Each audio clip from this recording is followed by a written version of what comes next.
if you're growing, you're not going to have a lot of money that's just sitting there. It's going to be always like feeding the business. It's going to be helping you scale. It's going to be hiring more people, more staff, and you're not going to have like this money piling up. It's not the way it works. What you're creating is a machine, and it costs money to build a machine. So get used to it. My machine was important to me. I wasn't the highest paid employee at my company for the first 5 years. I had a long-term vision. I was busy making the machine, and that was more important to me than what I took home every month. If your mindset's not there, you probably shouldn't go into business for yourself. So, all right, guys, welcome back to the Monster Mindset. Hope you've been taking the opportunity to learn, listen to our other episodes, and hopefully there's something you've learned and implemented, right? Implementation is the key. And if you're not implementing, then that's a problem. Don't just listen, act.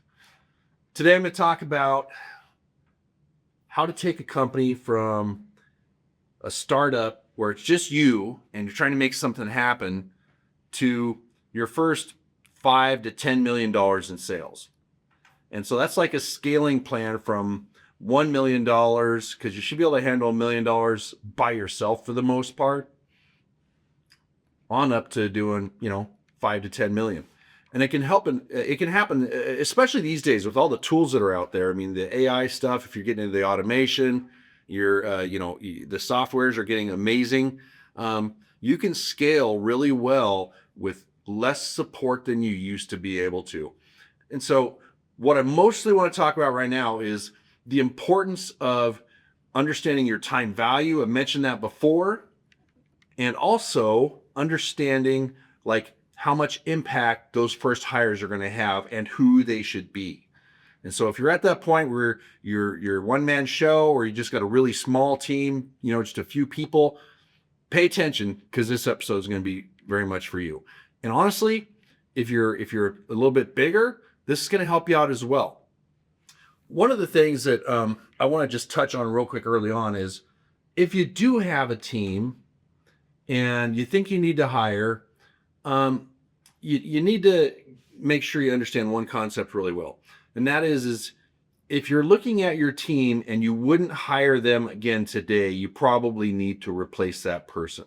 So make sure, and the point of this is, you got to make sure that you got the right people in the right seat on the bus. And the first few people that you get on your team, the first 10 or whatever, they either need to be salespeople who can help you sell. Again, if you're not selling, and if you don't know how to sell as a founder, forget about it. Go learn to sell. That's the first job. Even if you have to go get a job first to learn to sell, go knock doors, go do phone sales, go figure out some way, get a sales job and learn to sell and be good at it. Don't even start a business if you can't sell. Now, there's online sales. If you can do that and you're really good at that, that's a viable option as well. You don't have to be doing it in person. If you know how to sell online, more power to you, right? But let's talk about that team again. If you've got a small team, or you're just starting out, you got to, again, understand your time value. I've talked about that in the past. It needs to be something that you can do. It should be probably sales in the early days, where you can make at least $100 an hour doing something. My personal target was $1,000 an hour. Could I make $1,000 an hour? And anything less, I should be hiring out. So why should you be hiring, right? Well, you should be hiring to free you up for your high value work. And then in that very early stages, probably the very first hire, you should stick with the sales. You shouldn't try to replace yourself out of sales immediately, because it's going to take some time to establish a sales system. If you don't have a sales system, you are going to have a failing business. So here's what you do instead. You pick somebody to support you, somebody who can do other work for you, and somebody who has a lot of dynamic flexibility. When you hire them, you let them know, anything I need you to do is what you're going to do. I would personally start by saying, the very first thing I would start out the gate, like right from day one, is I try to have saved up enough money before I even started my company to outsource my bookkeeping to a part-time bookkeeper. Somebody that you can just put the receipts in a folder, or use a receipts app on your phone. Like, that's the best way to go about it. or take pictures of them and text them to this person. But save all of your receipts and let them sort through the mess. Let them decide how much every sale is making in money. Let them decide how much every job you're doing is making. If you're doing roofing sales or you're doing, windows, pest control, it doesn't matter what it is. Let the bookkeeper tell you where you're right and wrong on the money. You don't need to try to figure that out yourself. But here's the thing is the money needs to be good enough that you could hire people to do the sales and have them still be motivated to excel and still have money left on the table for your profit. My personal belief is that a sales job needs to be at least $100,000 to $150,000 opportunity these days. If they can't viably work full-time at sales, at least make six figures to, $150,000, maybe even $200,000, because that's where you're going to find your top tier people. They're going to want to make, $200,000 or more. If you can't viably offer an opportunity that does that, then, you need to make sure that your training cycle is super short if you can't offer that, because your people are going to come and go all the time. So you need to have something that's so simple, maybe phone sales. They're just listening or they're just following a script, or maybe it's all online sales. But if you're hiring salespeople to go out there and be in front of the public, they need to be able to make 100,000 plus, period. So that's why you need to stay in sales initially. And that's why you're hiring your first person is going to be an outsourced bookkeeper. And your very next person is going to be somebody who is just your flex office staff. They're going to help you turn in those receipts. They're going to help you send out, any invoices if the bookkeeper is not doing that. They're going to help you make sure your website is going the right direction. They're going to go wash your car and fill up your gas if you need them to. They're going to clean the office. You'll have plenty for them to do if you're staying busy selling products. They're going to help you do fulfillment, because at first you're doing that yourself. And so, fulfillment being, production, putting in the product, if you're working on homes, or, shipping product if you're sending it out. That person needs to be super flexible, and they need to have a great attitude about it. They can't be a complainer and be saying, "Oh, that's not my job description." No, that's not the right person for you. So get your bookkeeping straight right out the gate. Get that flex help person who will help do anything and everything behind the scenes just to make sure everything's going the right direction.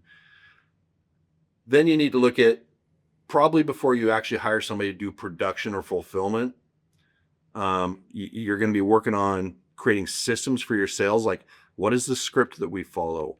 How many, contacts a day should we be making to potential customers? If you got a canvasser, they should be out there knocking on 100 doors a day and generating 3 or 4 or 5 leads. If it's a self-gen situation, they should be, getting out there and actually doing, 2 or 3 pitches a day. But you got to work on that sales system, and then you're going to have to do the production by yourself, because your sales system is the most important. Without sales, nothing else is going to happen. So you got a flex person supporting you. They'll do what you tell them to do. They're happy to do it. They're anxious to learn. They're willing to learn. They're looking for opportunities to grow. You're still doing sales.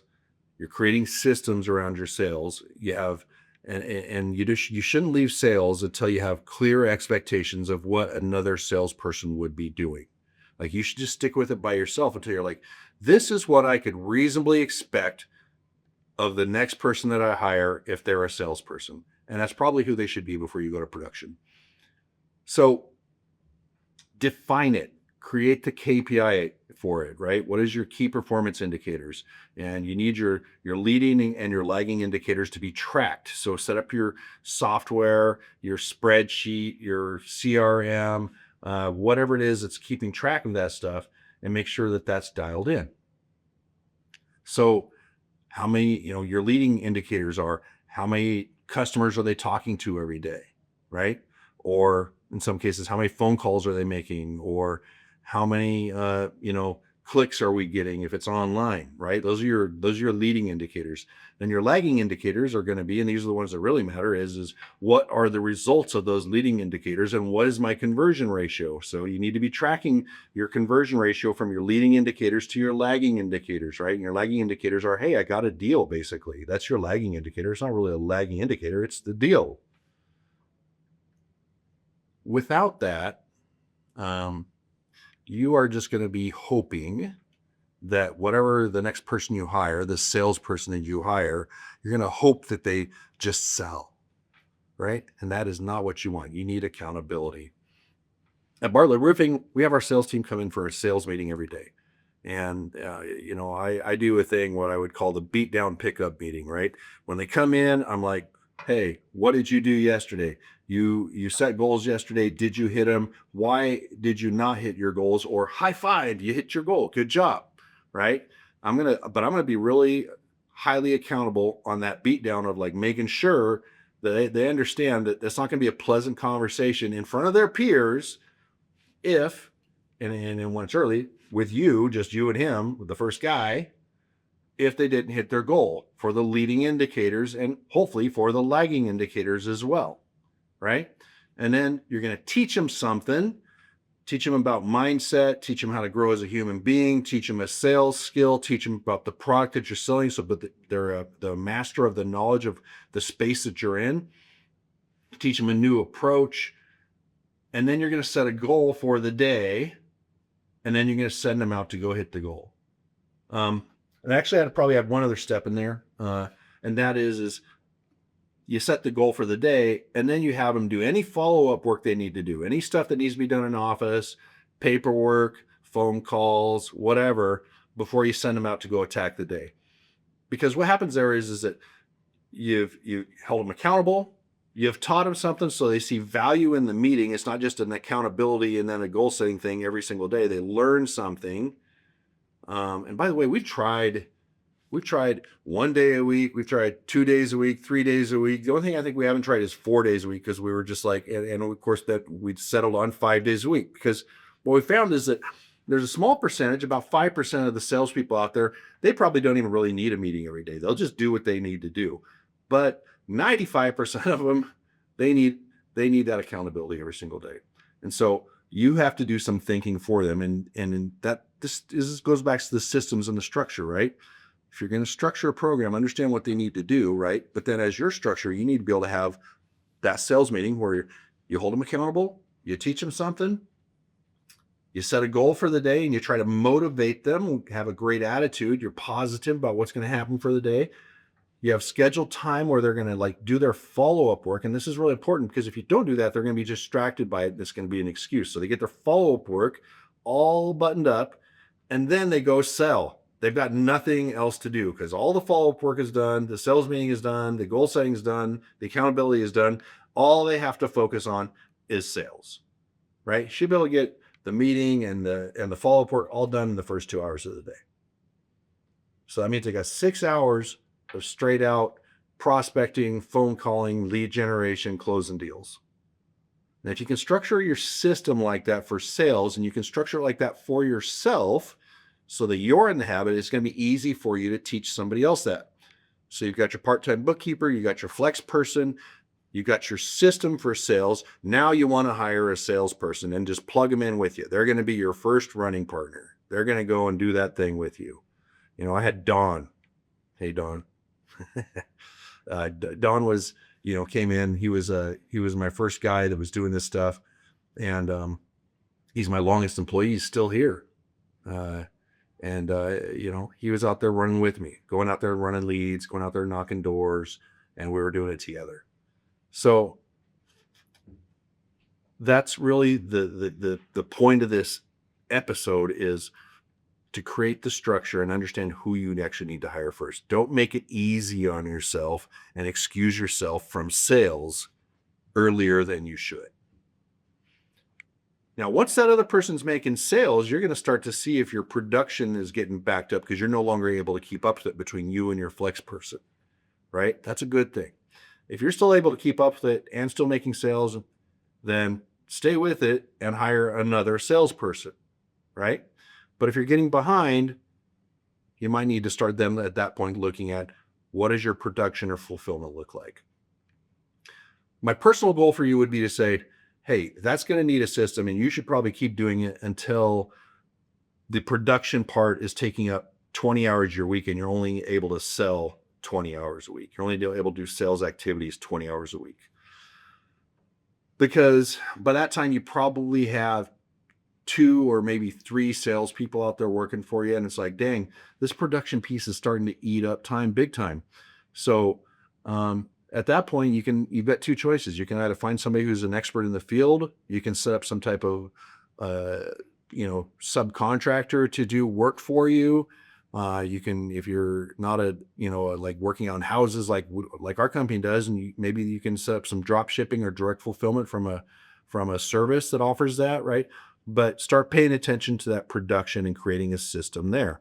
If you're spending 20 hours a week doing it, what is your system? You're going back to your systems again. What are the steps A, B, C, D, E that have to happen in order for a successful fulfillment, right? You've defined what is your leading indicators and lagging indicators in your daily sales activity and your sales meetings for sales, right? Now and you've got your books going.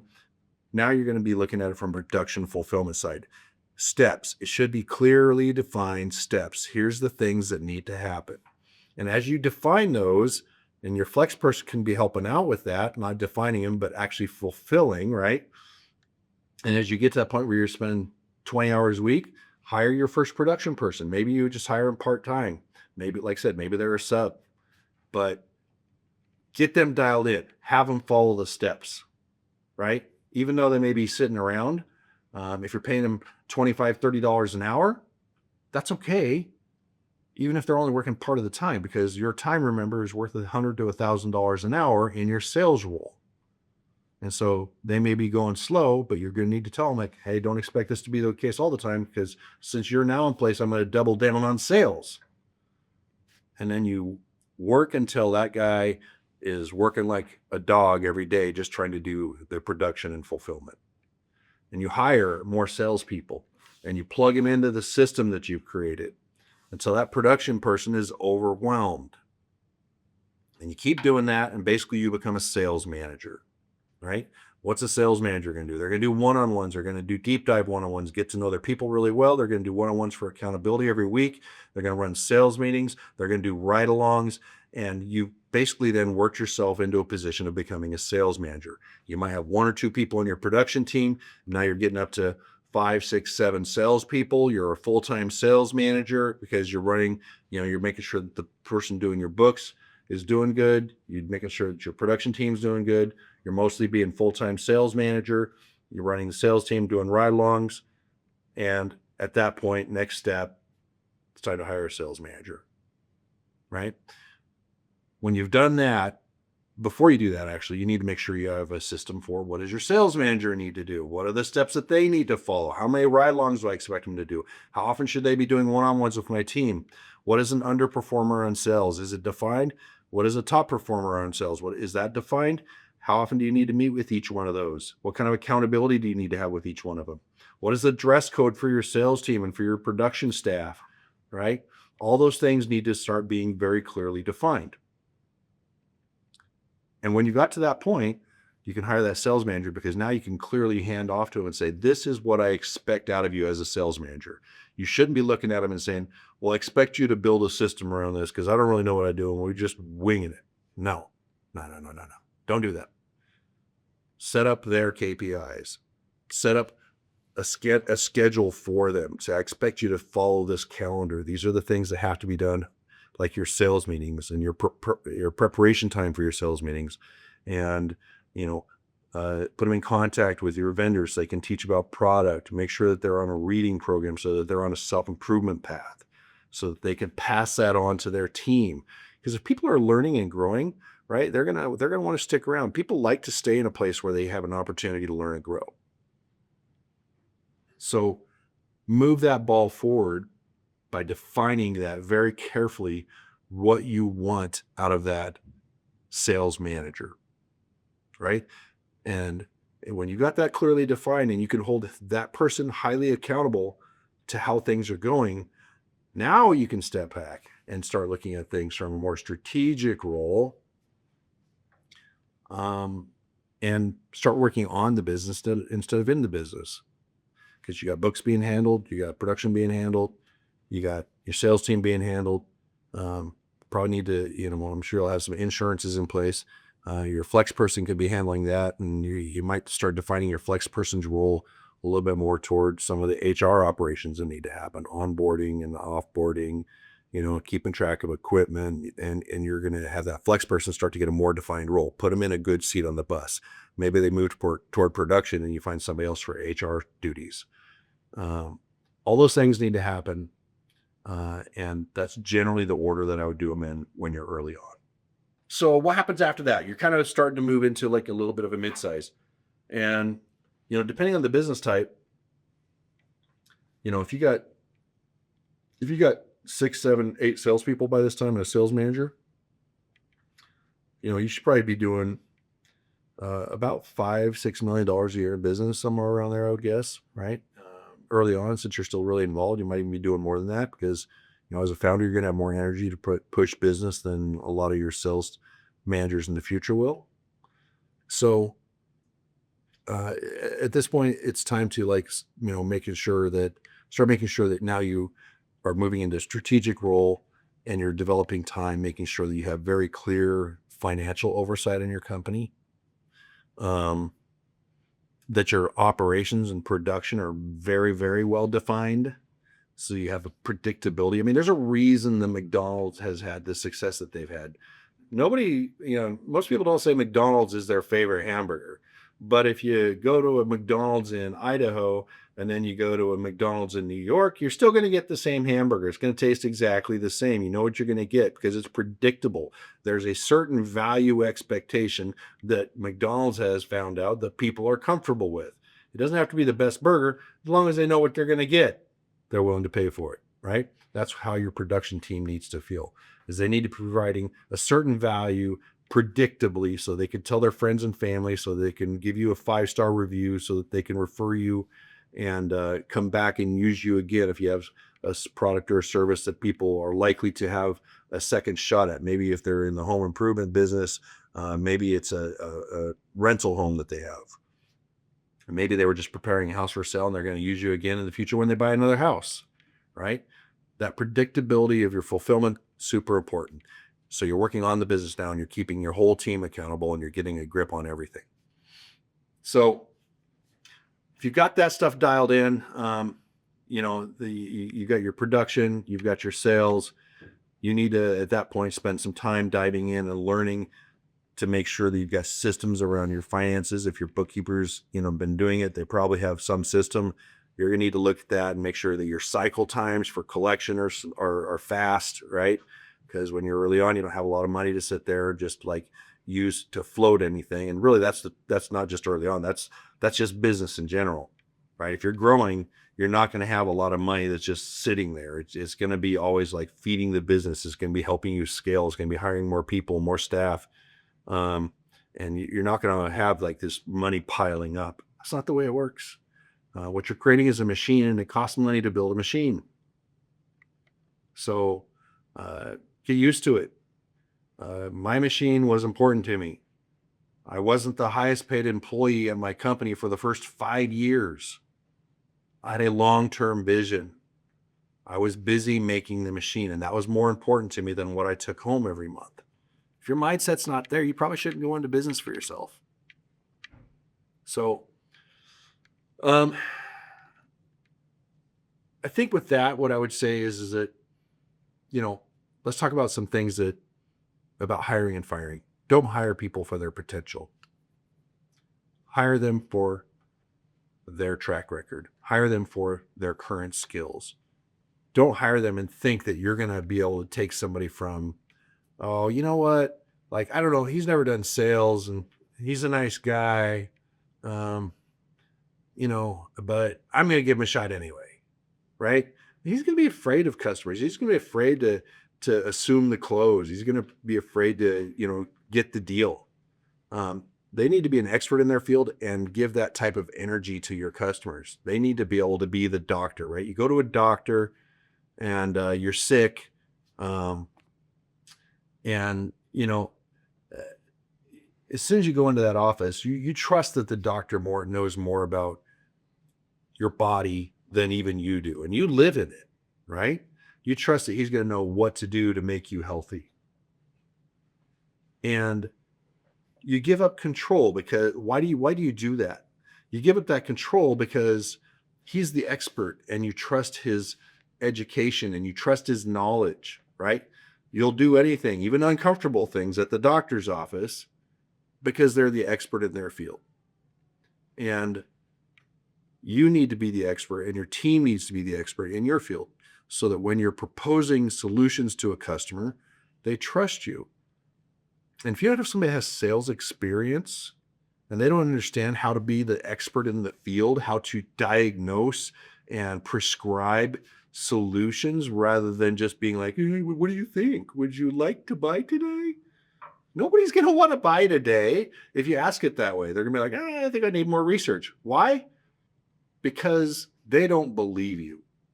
You are not the doctor yet. Your salesperson is not the doctor yet. And so back to the hiring, and that really comes down to hire for the reality of the person, not the potential. Now, in sales, there are rules. People get into sales, right? And they start in sales when they haven't been in sales before.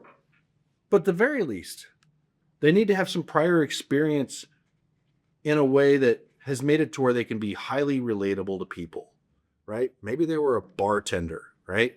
Highly relatable individuals. People that have the gift of gab, people that have some confidence and authority, right? Find those people and experienced salespeople, and those are going to be your best bets. If you have hired and you find that somebody's in the wrong seat on the bus, they're just not doing their job well, they're not fulfilling well, they don't have a good attitude about it, they don't enjoy their work, they don't feel like they're contributing, and you can see that in their work ethic and their behavior, either find a different seat on the bus for them or empty that seat and fill it with somebody else, right? Are they an anchor or are they a sail, right? And they're going to be one or the other. They're going to help you move forward or they're going to be dragging you back. And that goes back to what I kind of started this conversation out with. If you look at your team and you say, would I hire that person again today, knowing what I now know? If the answer is no, it's time to get rid of them. They're an anchor. Find somebody that will be a sail, somebody who will help drive the business forward, who has energy, who has the willingness to own the results of your company alongside you. If you'll do that, you're going to be making some serious wins. So the challenge for the day is to identify, number one, are you operating below your time value? Make sure that your time value is fully, as much as possible in the space where it's the most valuable. Initially, that should probably be in sales, and over the first year, it should move into a place where it is in being strategic because you've started to scale a company. And by the time you get to a sales manager, your time value is all about strategy. Before that, it's largely about sales. And the second challenge for the day is you need to look at your team and decide, is there somebody on this team that I actually need to replace? Is there somebody that's in the wrong seat on the bus and something needs to change? And if there is, you need to do it. So I hope that's been helpful. Get your monster mindset right. Go out there and attack the day. I wish you all success. There's room in the world for a lot of people to be successful. So let's make it happen.